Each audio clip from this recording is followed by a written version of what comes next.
What's up, everybody? David coming to you again from FloridaArms. Today I'm doing a little bit different thing. Instead of a review, I'm going to be doing an instructional on how to reload your ammunition on a Hornady or any type of progressive reloader. Let's roll that intro.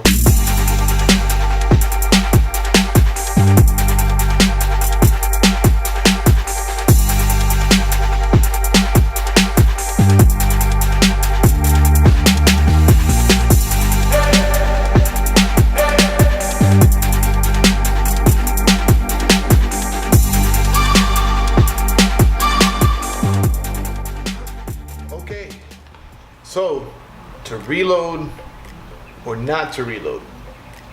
Common question amongst a lot of firearm aficionados and enthusiasts. How do you decide? Well, depending on the type of ammunition you're going to be shooting. I personally don't reload anything small, meaning I don't reload my 45s, I don't reload my 357s, don't reload not even my 9mm, obviously not. I don't reload my 223, or the ammo for my AR-15 anyway. What do I reload? And what I'm going to be showing you today are this right here. This is 338 Lapua Magnum. Of course, guys, the same principles apply to reloading all around. Getting quality brass, like this Lapua brand brass, is very important. Now, having said that, first things first, you're gonna need something to reload on, okay? Aside from your brass. I happen to use the Hornady Progressive Lock and Load Reloader. It has a progression down here as you cycle through its different stages, anyway. But you can get your single press, and that'll work just fine. A lot of you big dealing guys out there, those are great presses too. This is just the one that happens to works the best for me. Having said that, haven't said that a couple times, haven't I? Yeah, I've said that a lot. Saying that, this reloader is great. By the way, guys, I'm not promoting them. I'm not paid to use a Hornady. It's just my personal choice. Moving along. What else are you gonna need aside from your press? You're gonna need a case trimmer, which you see set up right here. Trim your cases after they're fired. They tend to expand outwards, not only to the sides, but also outwards. The case trimmer is a fundamental part of reloading, right? Your shells. I buy Lapua brass. You can use spent brass. Now, you can't reload spent brass as much as you can these Lapua, the quality brass. I mean, Hornady makes some great ones too. My personal choice is Lapua. For a 338, it costs about $2 for every one. Buy them in cases of 100. Bring that into frame. There they are. Frame right here. Come in a case like this, 100. I still trim them if they're not down to size, and I'll show you how I measure that eventually.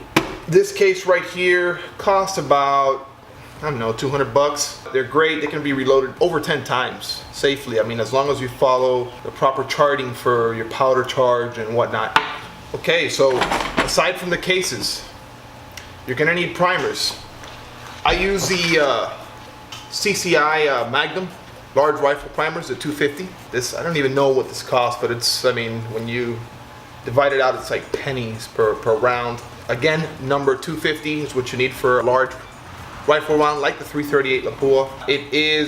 There's a lot in here. I mean, there's a lot of primers. There's about 1,000 primers in here. Yeah, 1,000 exactly. So, that's that.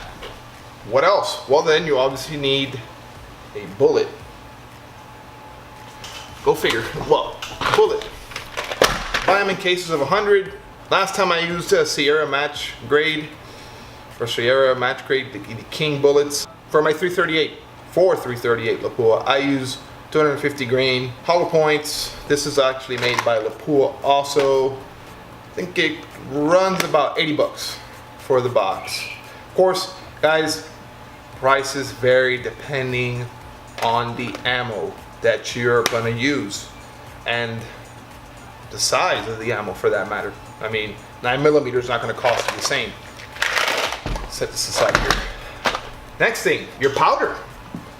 For 338 Lapua, I use this right here, Hodgen 1000. H1000 actually. Very slow burning, great for 338 lapua. I mean, this is the bomb for 338 lapua. Have it all full up here at the very top of the loader, which I will show you in a bit. What else? Okay, your loader just comes very plain like this. This is where your shells are loaded down here, and then you have your dies right here, which will actually open up, deprime, and powder charge your round or the shell, prime it as well, and then eventually seat the bullet. So I will show you what set of dies I use shortly after this. The other thing that I use, I have my powder here, my H1000, set to preload or load at about 93 grains, which is about the standard you want, 338 lapua. Varies per round, or caliber I should say. I use a small digital scale. Very small one, you don't need to get fancy. You could if you like, I mean, there's nothing wrong with that. This is also made by Hornady. Little calibration weight here. Oh crap. Little calibration weight here built in. You can have you zero it, and little tray also to measure your powder. And I actually load and dump and check, make sure I have 93 grains. I'll do that a few times just to make sure that I'm getting a consistent charge into my shell. Of course, the shells have to be primed, guys. If not, all of the powder tends to fall out. There's a big hole in the bottom. All right, moving on. What else do you need? Talk to you about the case trimmer. How do you know if you need to trim your cases when you buy them or when you're reloading them and you've picked them up at the range or from a buddy or whatever the case may be? I'm gonna pull over here. Here you go. Pull this out here for you. This is also made by Hornady, and this is a digital caliber. It'll allow you to measure your case length. Right now, I'm just gonna do this one for an example. This one is sitting at about 2.719, which is just a little bit over. This is a spent piece of brass and should be at 2.71 exactly. It's at 2.79, so I'm gonna wanna trim this down a bit. I'm gonna start you through this process. I'm not gonna reload this because this is dirty brass. I am gonna be reloading new brass. If I were reloading this, I'd have to show you an additional video, which I might do in the future. Cleaning the primer pocket, cleaning the brass, completely removing all the carbon is important. That's a process that we have to go through if I would show you that. And then of course the trimming. But I'm gonna show you some of the trimming right now on this shell. So here is my trimmer, right? Essentially, this comes with a little plate that you have to order for the 338. You lock it in place, just like so. Bring this up to the round itself. Sorry, right now it's a little. So there we go. I have to give it a little bit of play. It's locked in place now, guys. So you're gonna want to turn this whichever way. It doesn't really matter. You'll start seeing that it'll start shaving. Actually, wrong. You should go counterclockwise. You turn it around, and it'll be, once that's trimmed a bit, you'll see some of the shavings start to fly off of the round. Clean that up. Grab your digital caliber again, 2.714. So we're getting there. So you catch my drift. Basically, you do this until you get the desired case length. By the way, guys, there are standard case lengths, okay, in case you're just wondering where I'm getting this from. That is the standard for 338. For you guys who have custom-made rifles, sometimes your rifles are crowned and head spaced differently, so you want to stick to what the gunsmith did. Okay, so you're gonna ask them for the specs. Most of the time, they build them around standard lengths and charges and all that and whatnot, so you shouldn't have a problem. I'm gonna trim this a bit more. It's just about it, and you're done. Measure one more time. Perfect. 2.71 flat. Now, let's get to the fun part. I'm gonna pull some new brass out and we'll start putting some charges and primers and bullets into these things to get them ready to do what they do. All right, guys, so got my brass out here. Before, this is all lubed up with some case lube, okay? Case lube is important. Got my scale out here. This is a Hornady G2 1500. I'm gonna put all the descriptions of all this great stuff in the bottom of the description of the video below, all right? Now, even though this is factory brass and the pool says this should be at 2.716, me being the control freak, I grab my micrometer or my digital caliber and I measure it. 2.716 is good because I do see, and it is, okay? This is perfect. It's 2.716, 14, 15. A variation like that of 3 isn't awful, okay? That's actually what you want to look for. Now to start this off, first of all, I'm gonna check my powder charge, but I do that by running one of these guys. There's no need to deprime here now, okay? I will be setting up my dies and I'll talk about that later. But I am going to, right now, for the most part, I'm just gonna put one through just to, oh sorry, this is actually out of sync. I'm gonna put one through so that I can get a powder charge, okay? And I'm gonna measure that out right here on my scale. Hopefully that's in frame. If not, I'm gonna move the scale over here, okay? And we'll get that, try to get that as best as possible for you in frame. Actually, I'm not gonna be able to do that. I need a flat surface. So right here is as good as it's gonna get, guys. Now, put this pan on here, zero the pan out, it's at 0. So I'm gonna go ahead and push up and it's gonna, the actual shell is going to lift this die up and open up for a charge. And it's full. Now, what I'm gonna do is, by the way, I did prime it. There is a primer in it right now. I'm gonna drop this in here and check this out. All right, 84.3.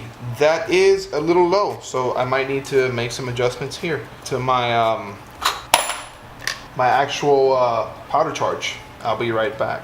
So basically, the adjustment to the powder charge mechanism is right here.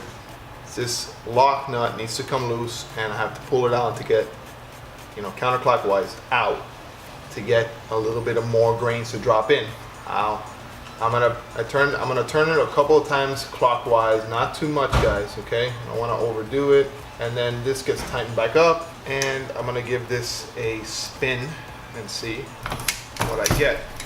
And it's going up into the actual. Make sure all that drops. Now I'm gonna pull this out prematurely.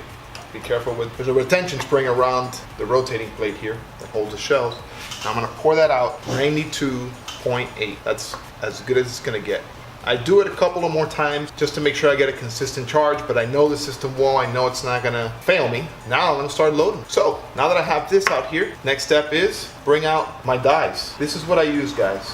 These are RCBS, a bunch of different, this is a 2 set, comes with its instructions here. This is the one die that has a depriming tip right here. It actually opens up the case also and gets it ready for receiving the bullet after the powder charge, that is. I love this because these just drop into place. They've already been pre-calibrated, guys. You have to calibrate this before you can use them, by the way, and you're gonna have to go through a few rounds to do that. There we go. So that locks in place. The second one drops in right next to the powder charge. This die right here is a little longer. You can see what this does is seat the bullet. This is its sole purpose. Sometimes it rubs up against powder charge, so generally just pull it out. Locks into place just like that. Reposition my powder charge, which is fine. Really just rotates wherever you'd like it to. Now, I primed this one already, so I'm gonna run it through. I'm gonna go ahead and grab a bullet. You just keep them nearby. Set it aside here by my case trimmer. So because this has been primed already, I'm gonna cycle through and then I'll do a full round so you can see what the entire thing looks like. My primers are up here in this tube. I think it fits over 100 easily. I have about 100 in them right now. This is my powder charge, and down here is the primer rig. So this has already been primed, like I said, so I'm gonna go and run it through. By the way, all my cases have case lube, guys. That's important. Get case lube on your cases. It preserves your dies, helps the whole process become a little smoother. So I'm gonna run it up in there. And now what this is doing right now is depriming it. I'm gonna unprime it. The very top of the die, and it's being spaced for the bullet. Drop it. This does get a little tight. Right now it's sitting on the primer rig. So I force that, make sure I get a nice primer drop there, pushed into that pocket. And I'm gonna go up, it's gonna rotate. You see it indexing. It's gonna go up into the charge, and that charge just dropped in. I'm gonna drop that out. Because this is a 338 Lapua, it is a pretty large round. I end up tucking it into it as it spins up. I let it drop into the case mouth and I push it up into the die.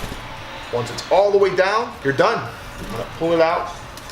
And if you rotate all the way, this is what I love about this press.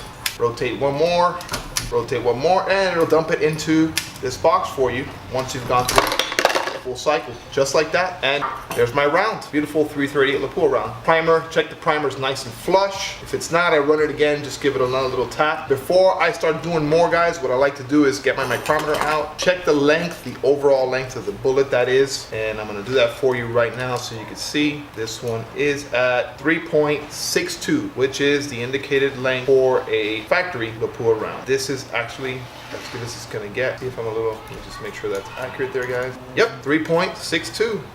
Well, as you can see, I got a pretty solid rotation going. Got 4 in there right now. These sometimes can be a little tough. Loading the primer sometimes and getting them into their primer pockets. To make sure this is properly aligned anyway. Just gonna give you a little breakdown of the workflow here, guys. I'm actually about to load up my last 4 rounds. I wanna thank you guys for staying with me here at FloridaArms. Got a lot of cool videos coming soon as I load another 338 round. Sorry for the shake there, guys. Sometimes this gets kind of shaky here. So, next video, what we're going to be talking about, we're going to be comparing a Smith & Wesson Shield 9mm to a Glock 9mm, Glock 43 in 9mm. 2 cool little 9mm pistols that we're going to be comparing, not to be redundant. Obviously I was. Thank you for tuning in. Really great seeing all you guys. Well, I don't think I can really see you, but anyway. All right, guys, I'm about wrapping it up here. Thanks for watching FloridaArms, guys, and I'll see you in the next video. Oops, I almost forgot. I did promise you I'd show you the actual reloading press. Almost forgot. Don't blame me, I haven't had coffee. That's my case trimmer, and pan down here, there she is, a beautiful Hornady lock and load reloading progressive press 330H plate case holder. The handle there, RCBS die set, and there is powder charge, automated with the lid off because I've been measuring. Ain't she a beaut?